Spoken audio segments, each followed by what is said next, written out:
नमस्कार दर्शकवृन्द, AP trade टकमा यहाँहरूलाई स्वागत छ। कार्यक्रमको यो श्रृङ्खलामा हामी उपभोग्य वस्तुहरूको बजार, व्यापार अनि अर्थतन्त्रका विविध पक्षहरूमा केन्द्रित रहनेछौँ। खास गरी उत्पादनमूलक क्षेत्रको विकास र अहिलेको अवस्थाको बारेमा अनि आगामी दिनमा लिनुपर्ने नीतिका सम्बन्धमा चर्चा गर्नेछौँ। यसका लागि हामीसँग अतिथि हुनुहुन्छ नेपाल घरेलु तथा साना उद्योग महासङ्घका सचिव एवं छाला जुत्ता उत्पादक सङ्घका उपाध्यक्ष उद्यमी रुद्र नेउपाने। आउनुहोस् कार्यक्रममा उहाँलाई स्वागत गरौँ। स्वागत छ यहाँलाई। धन्यवाद। यो कोभिड कालमा त एक खालको सुस्त अवस्थामा गुज्रियो उत्पादनमूलक क्षेत्र भनौँ अथवा अरू उद्यम व्यवसायको क्षेत्र। त्यसपछि उठ्दै गरेको भनिएको अवस्था पनि अलि लामै अवधि बितिसक्यो। अहिले चाहिँ खासमा उत्पादनमूलक क्षेत्र, उद्योग व्यवसायको क्षेत्र कुन अवस्थाबाट गुज्रिरहेको छ, चलिरहेको छ? यो उद्योग व्यवसाय विशेष गरी उत्पादनका कुराहरू भन्ने बित्तिकै के हो भने असाध्यै जादुको छडी जस्तो हुँदो रहन्छ। उत्पादन भनेको चाहे चिया खाना नै पकाउन, भात पकाउन नै पर्यो भने पनि अलि धेरै कुरा जम्मा गर्न पर्ने र अलिक डेडिकेटली लाग्नुपर्ने भएको कारणले एकैचोटि स्वाट माथि जाने त्यस्तो हुँदो रहन्छ। तर पछिल्लो चरण के छ भने आम नेपाली उपभोक्ता, आम नेपाली हामी सबै पब्लिककै राष्ट्रियता, नेपाली उत्पादन, आत्मनिर्भरताका कुराहरू मानसिक रूपमा बढिरहेको छ, भावनात्मक रूपमा जोडिराखिएको छ। र यो अर्थमा हामी के पोजिटिभ कुरा लिइरहेका छौँ भने जति मान्छे देशभन्दा बाहिर गयो, त्यो देशभन्दा बाहिर गइरहेपछि मेरो देश पनि यो देश जस्तै भइदिएको भए म आज यहाँ आउनु पर्दैन थियो भन्ने लाग्दो रहेछ। कसैको पनि बाबा आमा सबै सोसाइटी सम्पत्ति भएर विदेश गएका मान्छेहरू धेरै कम छन्, लगभग छैनन्। सबैजना यहाँ सन्तुष्ट नभएर या यहाँ सजिलो नभएर या यहाँ सहजता नभएर या यहाँ विविध खाले फेसिलिटी नभएर विदेश गएका मान्छेहरूबाट प्रेरित भएर पनि राष्ट्रियता र राष्ट्रिय उत्पादनप्रतिको आत्मीयता बढेको छ। यो अर्थमा उद्योगी व्यवसायी र उद्योग, नेपाली उत्पादन र उद्योगहरू केही हदसम्म मनोभावनात्मक रूपमा बलियो बनिरहेको छ। तर यो मनोभावनात्मक रूपले जोडिँदाखेरि बढ्दाखेरि चाहिँ के हुँदो रहेछ भने कुनै पनि इन्भेस्टरको या इन्टरप्रेनरको उत्पादक गर्ने उत्पादकको आँट बढ्दो रहेछ, प्लानिङ र फ्युचर उसले देख्दो रहेछ। त्यहाँभन्दा बाहेक अरू उत्पादन र उपभोक्ता नजोडिकन त्यो कम्प्लिट एउटा सर्कल सकिँदैन। त्यसो भए कारणले अब उत्पादनमा जोडिनुपर्छ र उत्पादनलाई उपभोक्तासम्म लानुपर्छ भनेर हामी लागिरहेको छौँ। असाध्यै सहज बाटो भइरहेको छैन। विश्व आर्थिक मन्दीमा फसेको छ भनेर उम्किने त एउटा छ, त्यहाँभन्दा बाहेकको अर्को अहिले भर्खर मैले भनेको जस्तो नेपालमा आफ्ना बाबा आमा सम्पत्ति, सहजता, सोसाइटी सबै छाडेर विदेश गइरहनु भएको छ। अब हामीले के देखिरहेका छौँ भने लगभग प्रत्येक दिन एउटा ओडा खाली हुँदैछ। नेपालमा 753वटा पालिका मध्ये नगरपालिकालाई र महानगरपालिकालाई अहिले छाड्नुहोस्, गाउँपालिकाको ओडालाई एकपल्ट हेर्ने हो भने एउटा गाउँपालिकामा जति जनसङ्ख्या हुन्छ त्यो चाहिँ एक दिनमा बाहिर उडिरहेछ क्या। गाउँपालिकाको एउटा ओडा उडिरहेछ। अब तपाईँ कल्पना गर्नुहोस्, प्रत्येक दिन एउटा ओडा खाली भइरहेको छ। हामीले फिलिङ गर्ने त यो हो नि। हामीले उत्पादन र उद्योगसँग जोड्न सकेको भएदेखि त ती जनशक्ति जो अवसरकै खोजीमा बाहिर गइरहेका छन् र अझै पनि यो चाहिँ कहिलेसम्म यो श्रृङ्खला रहिरहन्छ भन्ने यकिन छैन। म जोड्दैछु यही कुरालाई। अब हामीले कहाँबाट सुरु गरेर कहाँबाट स्थापित गर्नुपर्छ भन्ने कुरा अब कथाले पात्र फरक खोजिरहेको छ। अब कथा मोडिँदैछ। त्यो भनेको चाहिँ के हो भने अब हामीले अब पनि यो आर्थिक सूचाङ्कको कुरा गरौँ। मान्छेहरू बाहिर गइसकेपछि लगभग सबै आर्थिक सूचाङ्कहरू नकारात्मक छन्। उत्पादनका कुराहरू गर्नुहोस्, अरू आर्थिक एक्टिभिटीका कुरा गर्नुहोस्, एउटै मात्रै आर्थिक सूचाङ्क राम्रो छ। एउटा आर्थिक सूचाङ्क राम्रो भने चाहिँ सरकारको ढुकुटीमा डलर या विदेशी मुद्रा चाहिँ प्रत्येक पटक बढ्दो छ। प्रत्येक महिना बढ्दो छ। अब यो रेमिटेन्स बढेको कारणले दुई तीनटा कुरा छ। एउटा रेमिटेन्स बढेको कारणले अब अहिले चाहिँ आयात पनि घटेको देखिन्छ, उत्पादन पनि घटेको देखिन्छ भन्दा उपभोक्ता पनि घटेको छन् नि त। उपभोग्य सामान आयात पनि कम गर्न परेको छ। रेमिटेन्स बढ्ने र आयात कम गर्न पर्ने यो श्रृङ्खला यो लेसनमा पुगेका छौँ हामी अहिले, यो समयमा पुगेका छौँ र अलिकति त्यो एउटा सूचाङ्क बढेको छ। अब त्यो सूचाङ्क पनि बिग्रन्छ। के बिग्रिन्छ भने अहिलेसम्म चाहिँ आमा बाबाको घर यो हो। कतिपय देशहरूमा पिआर नपाउने ठाउँमा देशमा पुगिरहनु भएको छ। हाम्रा भाइ बहिनीहरू, छोराछोरीहरू या हाम्रा सर्कलका साथीभाइहरू र रेमिटेन्स डाइरेक्ट इन्डाइरेक्ट आइरहेको छ। अब रेमिटेन्स घट्छ। अझ अर्को पनि भनौँ म, अब रेमिटेन्स अर्को अर्थमा नि घट्छ। यहाँ काठमाडौँमा स्थापित गर्न पाए, एउटा घर घडेरी जग्गा केही बनाउनु पाए हुन्थ्यो भनेर गर्ने मान्छेहरूले हिजो तपाईँलाई फिलिङ्स छ छैन नभएदेखि इतिहासमा हेर्नु होला, 46-47 साल या 40 सालदेखि 41 सालदेखि 54-55 सालसम्म सबै नेपालमा जागिर खाएका, नेपालभित्र जागिर खाएका आर्मी पुलिस निजामतीले आफ्नै गाउँमा गएर ठुलो घर बनाउँथे, धेरै जग्गा जोड्थे, खेत किन्थे, खोरियो खन्थे, स्कुललाई चन्दा हाल्थे, छोरछोरी पढाउनु पर्छ भन्थे र गाउँमा एक्टिभिटी बढ्थ्यो।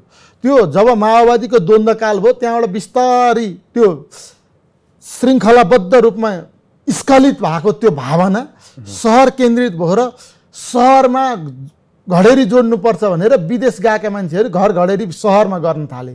अब यस्तै नीति रह्यो भने मलाई लाग्छ यो कम्पेयर गर्दाखेरि विश्वका धेरै जस्तो जापानको टोकियो लगायतका अमेरिकाका वासिङटन डिसी लगायतका अलिक धेरै महँगा सिटीभन्दा बाहेकका क्यानाडा, अस्ट्रेलिया लगायतका अलिक पछिका अलिक फराकिलो देशहरूमा काठमाडौँमा भन्दा सस्तो घडेरी पाइन्छ होला, पिआर पाइन्छ होला।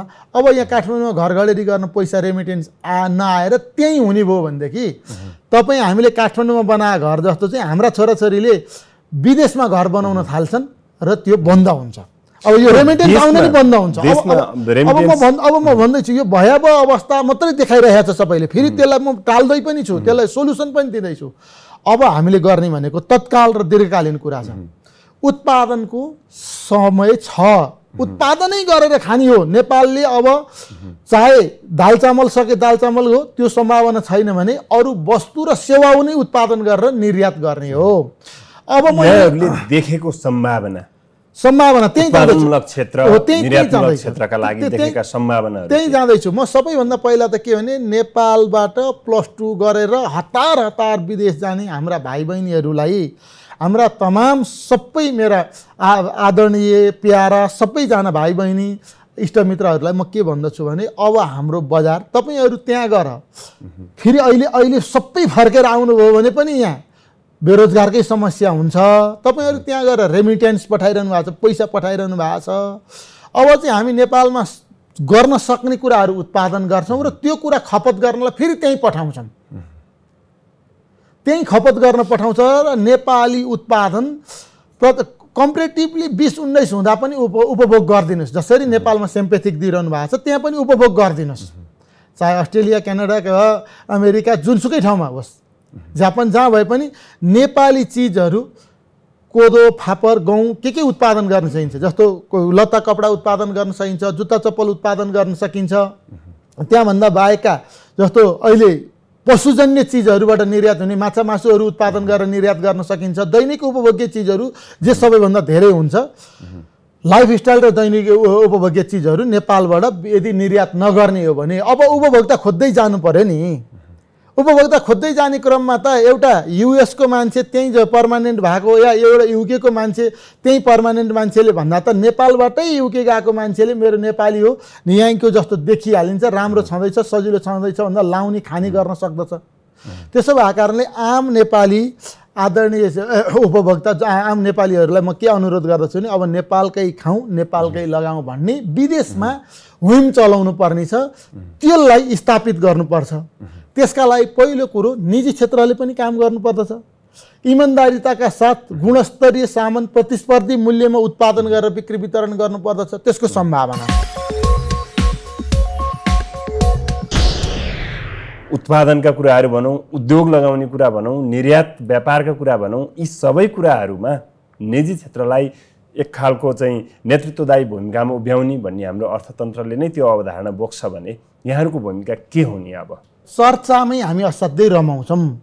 हाम्रो स्वभावै कसले मिठो भाषण गर्यो, कसले धेरै चर्चा गर्यो, त्यो मान्छेलाई नै सबैभन्दा राम्रो मान्ने, सुन्ने र हेर्ने, देख्ने भावनाको अन्त्य हुनुपर्दछ। जस्तो अहिले पछिल्लो चरणमा एका दुई जनप्रतिनिधिहरू जस्तो काठमाडौँकै मेयर बालन शाह बोल्दैनन्, केही गर्छन्। त्यस्तै खालको निजी क्षेत्र र नेतृत्व, सरकारी के अरे राज्यको नेतृत्व दुवैजनाले हुनुपर्छ। अनि अर्को एउटा ठुलो समस्या छ नेपालमा के भने अब अलि धेरै भन्यो भनेदेखि यो अति हुन्छ भन्ने हुन्छ। यहाँ सिस्टमले कामै गर्दैन। यहाँ अलि मूर्त रूपले भनौँ न, सिस्टमले कामै गर्दैन भन्ने कुरा चाहिँ मूर्त रूपमा के भयो भने ट्याक्स तिर्ने, जस्तै यहाँ ट्याक्स नतिर्ने मान्छे या ट्याक्स तिर्नलाई धेरै मान्छेलाई ट्याक्स तिर्नेमा ल्याउने होइन। कसैले ट्याक्स तिर्यो भने यसलाई कसरी इन्फर्मलमा कन्भर्ट गरेर योबाट धेरै इन्फर्मल्ली लिने भनेर सरकारी कर्मचारी, ट्याक्सका कर्मचारीहरू लाग्छन्। एउटा के अरे फुल अडिटको फाइल सम्पन्न गर्नु पर्यो भने सुनको अक्षरले लेख्यो भने पनि इन्फर्मल वेमा नगइकन हुँदैन। एउटा कुनै पनि सरकारी कार्यालयमा जग्गा पास गर्न जानु पर्यो भनेदेखि तपाईँले के सबैभन्दा पहिला जग्गा पास गर्न जाँदाखेरि कति भोग्नुपर्छ तमाम जनतालाई थाहा छ। सरकारले गर्ने, सरकारले दिने सेवा, सरकारी सेवामा इन्फर्मल वे, सरकारी तलबमा मात्रै लगभग धेरैले काम गर्दैनन्। यो अति भइसकेको छ। अब होला तलब कम भएर जीविकोपार्जनै गर्न नसक्ने भए त्यही कुरा ओपन आउनु पर्यो।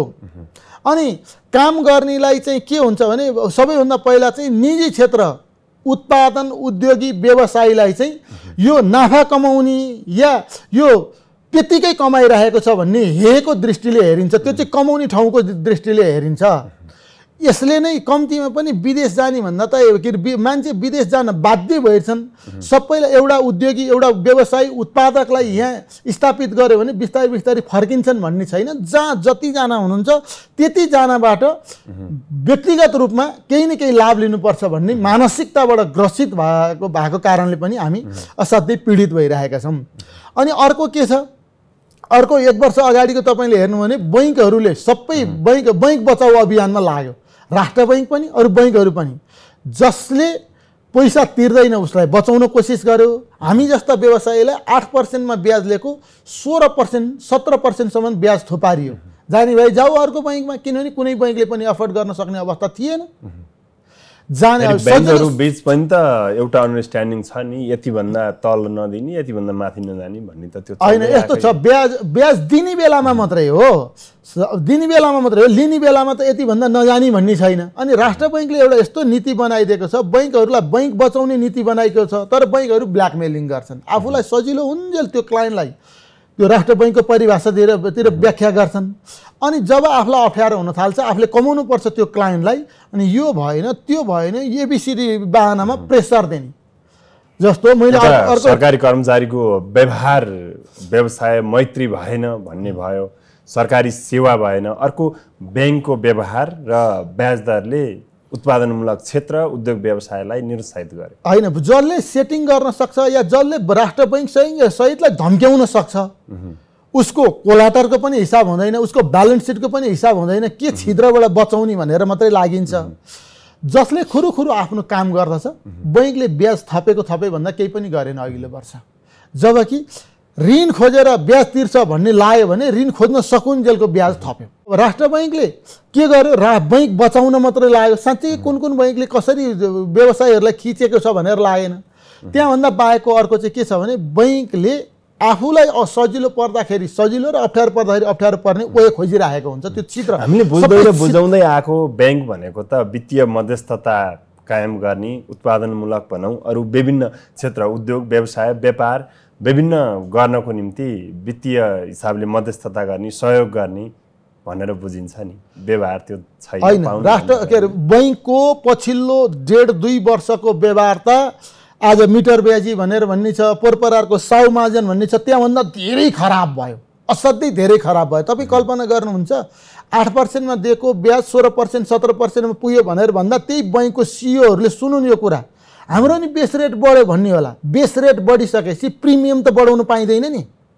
प्रत्येक महिनामा प्रिमियम बढाउने, प्रत्येक महिनामा लफडा गर्यो, झगडा गर्न गयो, 1% घटाएर घटाउने, फेरि गयो, प्रत्येक दिन बैंकसँग बार्गेनिङ गरेर बस्ने कि हामी हाम्रो काम गर्ने, हाम्रो व्यवसाय गर्ने। अब रहेको कुरो त्यहाँभन्दा बाहेकको अर्को, जो विदेशमा भिजा लाग्ने उमेर छ, 18 वर्षदेखि 40 वर्षका मान्छे भिजा लागेसम्म नेपालमा कोही बस्नै बसेन, बस्नै चाहेन, बस्नै सकेन।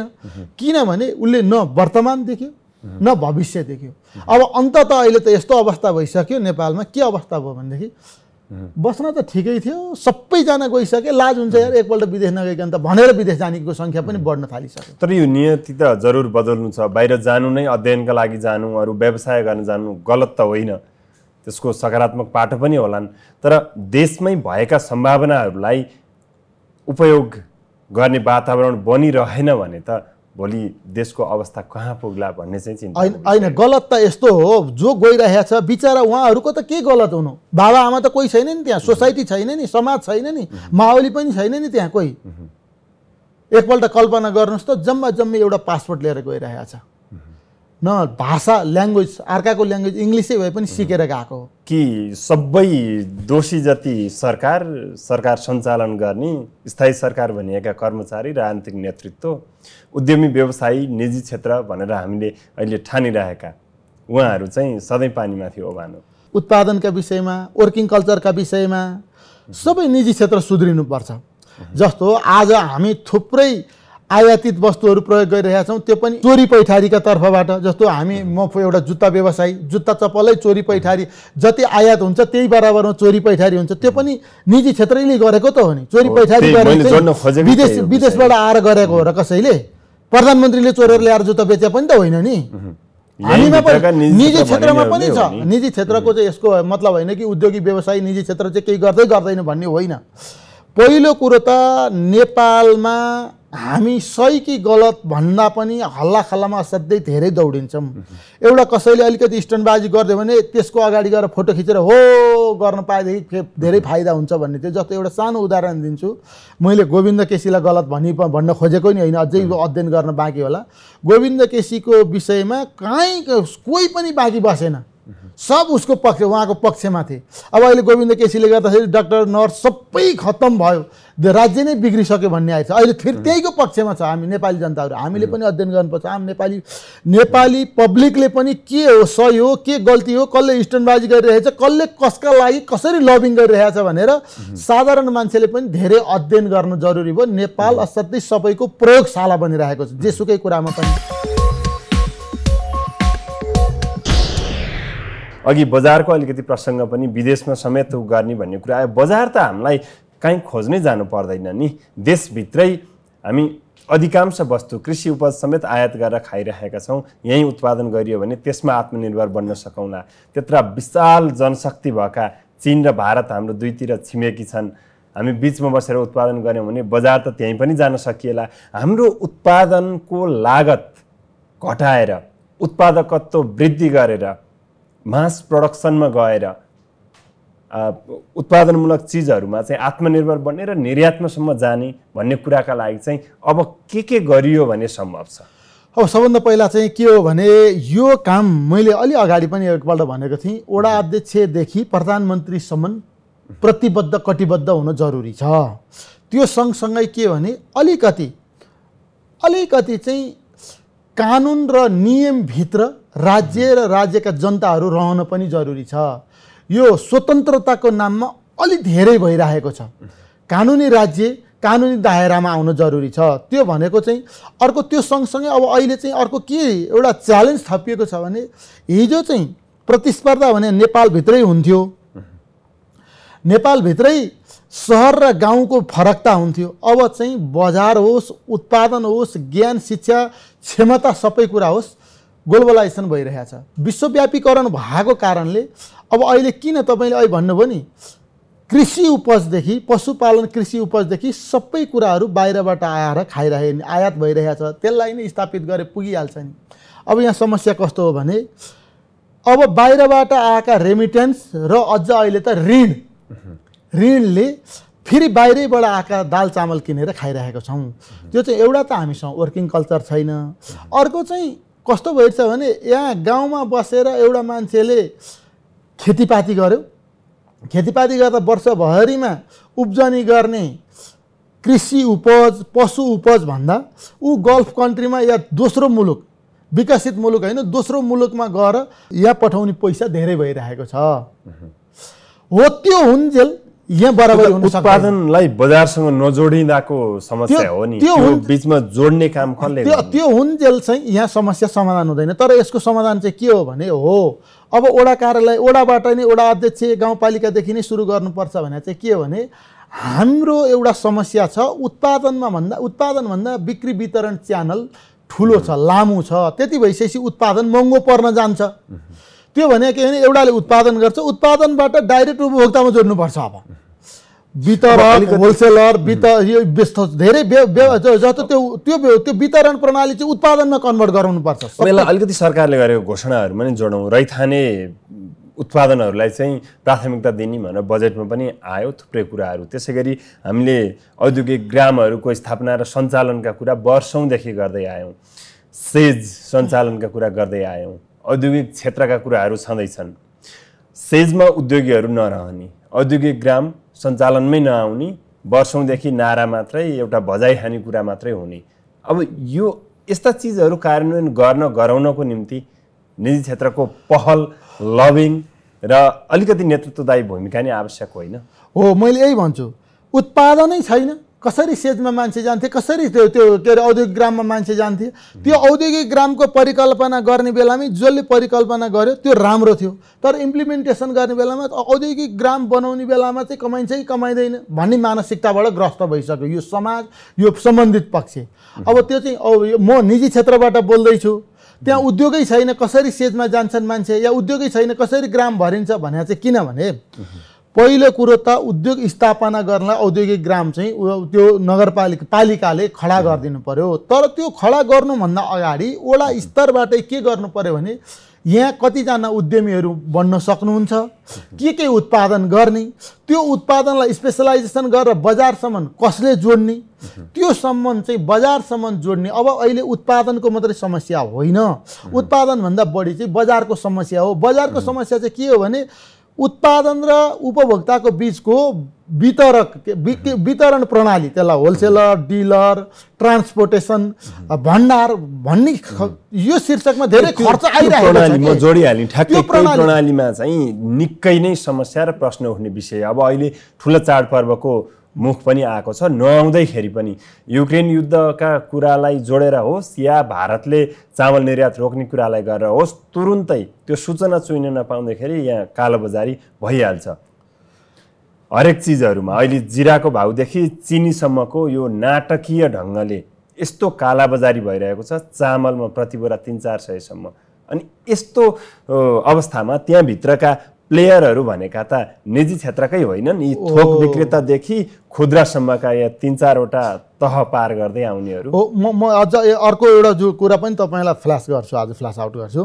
एउटा यस्तो चिज छ, मैले सरकार भनेर भनेको चाहिँ के भने अब यहाँ दुईवटा, म त्यहाँ तपाईँ कहाँ पुग्नुभन्दा अगाडि मेरो एउटा टुङ्गो सक्छु के भने एउटा अर्गानिक रैथाने भनेर सरकारले हल्लाखल्ला त गर्यो, कार्यान्वयन भएको छैन। जस्तो अर्गानिक रैथाने चिजहरू कलेक्सन गरेर बजारसम्म पुर्याउने र त्यसलाई रिजनेबल रेटमा दिने। हाम्रो एउटा समस्या के छ भने अर्गानिक भन्ने बित्तिकै 5 डबल महँगो तिर्नुपर्छ भन्ने मानसिकता। त्यो त औषधि खाँदाखेरि मात्रै खान्छ मान्छे, डेली उपभोग त गर्दैन। अर्गानिक कुरामा पनि डेली उपभोग गर्न सक्ने क्षमता बढाउनलाई तल्लो स्तरका जनप्रतिनिधि र सरकारी निकायले सबै गर्नुपर्छ। प्रोटेक्ट पनि गर्नुपर्छ, सपोर्ट पनि गर्नुपर्छ, अब्जर्भेसन पनि गर्नुपर्छ, कारबाही पनि गर्नुपर्छ, कन्ट्रोल पनि गर्नुपर्छ।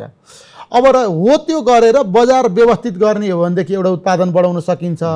उन्नत जातका मल बिउ प्रदान गर्ने, कियासमा केही पनि अनुदान नदिने, कियासमा अनुदान 0 बनाउनु पर्छ। उत्पादनका आधारमा अनुदान दिने, अनुदान पनि फेरि पनि के भने बिक्री वितरण गरिदिने, वितरण गर्ने ठाउँको भाडा नलिने, बरु ट्रान्सपोर्टेसनको पैसा नलिने तर क्यास नदिने, त्यसरी अनुदान दिनुपर्छ। अनि अर्को तपाईँले अहिले सँगसँगै जानुभयो, अलिकति एजेन्डा पाउने बित्तिकै निजी क्षेत्र त यस्तो छिद्र प्रयोग गर्छ, निजी क्षेत्रले त आफैले किला ठोकेर छिद्र बनाएर लिकेजिङ गर्छ भन्नुभयो नि। यहाँ एउटा गजबको चिज छ, सरकारले दिने र अब्जर्भेसन गर्न नसक्ने कुरा अब्जर्भेसन गर्नुपर्छ। चिनीको भन्सार 10 रुपियाँ थियो, 10% थियो, 40% पुग्यो अहिले वर्षदेखि। जब चिनीको भन्सार 40% पुग्यो, 40% पुगिसकेपछि चिनी मिलहरू सब बन्द भए नेपालमा। निजी क्षेत्र जिम्मेवार हुनुपर्छ। यदि साँच्चीकै चिनी मिल बन्द गर्न चिनी उत्पादन हुँदैन नेपालमा गर्न सकिँदैन भनेदेखि म चिनी व्यवसायी होइन, म आयातकर्ता पनि होइन, उत्पादक पनि होइन, तर चिनी उत्पादन गर्न सकिँदैन भने चिनीको भन्सार बढाउनु हुँदैन। किनभने त्यो सबैभन्दा गरिबदेखि सबैभन्दा धनी सबैले खानुपर्ने चिज हो। नुन चिनीको भाउ बढाउने गरी भन्सार दर बढाउने गरी लबिङ गर्नुहुन्छ। निजी क्षेत्रको बेइमानी पनि हो यदि भनेदेखि पर्दाफास हुनुपर्दछ। जस्तो अब कालाबजारीको कुरा गर्नुभयो, अस्ति 70,000 टन चिनी बरामद गरियो भन्ने कुरा भयो। यो फेरि पनि म के भन्छु भने सरकारलाई दोष दिने होइन क्या, सरकारको एउटा कुरा आज तपाईँको छोराले होमवर्क गर्यो कि गरेन भनेर प्रत्येक दिन चेक गर्नु भएन, 1 महिना चेक गर्नु भएन भनेदेखि तपाईँको छोरो फर्स्ट भए मान्छे पनि होमवर्क गर्न छाड्छ। त्यो चेक गर्ने काम अब सरकारको होइन। सरकारलाई 70,000 मेट्रिक टन चिनी लुकुन्जेल त्यो त्यही भन्सारबाट आयो होइन, त्यही बोर्डरबाट आएको होइन, त्यो कन्ट्रोल गर्नु पर्दैन सरकारले। 10 केजी आएको हो, त्यो 10 केजी आएको होइन नि, त्यत्र क्वान्टिटीमा आउँदाखेरि सरकारले थाहा पाउँदैन, सरकारका निकायहरूले थाहा पाउँदैन। भन्सार र विशेष गरी राजस्वसँग रिलेटेड 17वटा युनिट छन्, 17वटा निकाय छ, त्यसमध्ये 9वटा त एक्टिभ निकाय छ। प्रधानमन्त्रीको कार्यालयको मातहतको राजस्व अनुसन्धानदेखि गाउँपालिकामा राजस्व समितिसम्म छ। जो संलग्न छन् 2 नम्बरी धन्दा चाहिँ रोकिनु पर्यो, नै भने यो 2 नम्बरी। मैले भने नि इन्फर्मल सबैभन्दा सजिलो, इन्फर्मल वे रोक्नु हुँदैन भन्ने सबैजनाको मानसिकता बढी छ। निजी क्षेत्र गर्न चाहँदो रहेछ या त्यो क्याटेगोरी गर्छ, त्यसलाई प्रोटेक्ट गर्ने सम्बन्धित निकायले ओहो इन्फर्मल वे भएन भने त हाम्रो तलब मात्रै हुन्छ भन्ने लाग्छ कि क्या हो उहाँहरूलाई? इन्फर्मल वे मै मर्छु भने पनि रोकिनु पर्यो सबभन्दा पहिला। म फेरि पनि सबै मान्छेलाई के अनुरोध गर्दछु भने चाहे निजी क्षेत्र होस्, चाहे सरकारी होस्, चाहे गैर सरकारी होस्, चाहे जनप्रतिनिधि होस्, मेरो के अनुरोध छ भने 5 वर्ष निस्वार्थ निष्कलङ्क काम गरिदेऊ न। 6 वर्षदेखि फेरि तपाईँहरू कमाउन थाल्नुहोस्, राज्य बच्छ। जम्मा 5 वर्ष त दिनुहोस्। 5 वर्ष सबैजनाले इमान्दारीपूर्वक आफ्नो काम गरिदिनुहोस्। व्यापारीले व्यापार गरेर नाफा खाने ट्रान्सपरेन्ट खाइदिनुहोस्, व्यवसायीले त्यही गरिदिनुहोस्, के अरे सरकारी कर्मचारी लगायतका जनप्रतिनिधिले त्यही तपाईँहरूको तोकिएको काम राम्रोसँग गरिदिनुहोस्। 5 वर्ष जम्मा 5 वर्ष गरिदिनु नेपाललाई काफी हुन्छ। हस्, समय र संवादका लागि यहाँलाई धन्यवाद। धन्यवाद यहाँलाई पनि। दर्शकवृन्द, एपी ट्रेड टकका लागि हामीसँग हुनुहुन्थ्यो नेपाल घरेलु तथा साना उद्योग महासङ्घका सचिव एवं नेपाल छाला जुत्ता उत्पादक सङ्घका उपाध्यक्ष रुद्र नेउपाने। कार्यक्रमको यो श्रृङ्खला यति नै। हेर्दै रहनुहोला AP1। नमस्कार।